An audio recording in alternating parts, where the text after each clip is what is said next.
Сәлем достар, сіздермен Ақнұр. Бүгін біз бір жасағаннан ақ күшті шығатын, өте дәмдәрі оңай жасалатын өзбекше ыстық тоқаштар жасайтын боламыз. Ол үшін ұнды електен өткізіп, өлшеп, дәл ортасына жылы сүт пен суды құямыз. Содан соң қант және тұз саламыз. Барлығының мөлшері видеоның описаниесінде жазылған. Дәл ортасына енді аштыққа дрожж саламыз да қолымызбен барлығын жақсылап араластырамыз. Содан соң бөлме температурасында тұрған жұмсақ сары майымызды салып, барлық қамырды қолмен араластырып, қамырды біріктіріп, жақсылап елеп алған соң бетін жауып, көтерілгенше шамамен 1-1,5 сағатқа жылы жерге қоятын боламыз.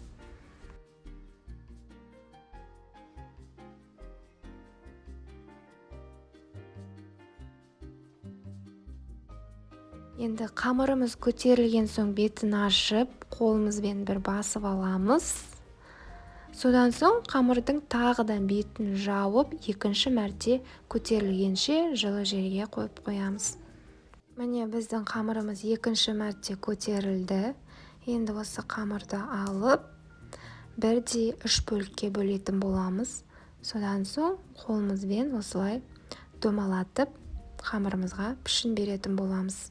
Енді осы 3 дөңгелек қамырдың үстін орамалмен жауып қоямыз. Тағы да біздің қамырларымыз көтерілуі тиіс. Содан соң тоқаштарымыздың бетіне жағу үшін сүт пен жұмыртқаның сарысын араластырып аламыз. Енді біздің дөңгелек қамырларымыз көтерілді.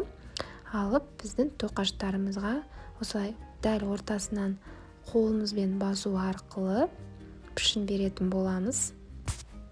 Мінекей тура осылай ортасын қолымызбен басып, және сол жерді шанышқымен бірнеше рет тесіп шығамыз. Енді мен бір тоқашымды осылай жан-жағын қайшымен қию арқылы кішкене әдемірек пішін бергім келді. Сіздер де солай жасасаңыздар болады. Үстінен жаңағы жұмыртқамен сүтті жағып, кунжут сеуіп, алдын ала қызып тұрған пешке 180 градуста қызарғанша шамамен 25-30 минут пісіріп алдым. Мінекей, осымен біздің тәтті әрі оңай жасалатын тоқаштарымыз дайын. Сіздерге міндетті түрде жасап көрулеріңізге кеңес беремін, және менің каналыма тіркелуді ұмытпаңыздар достар.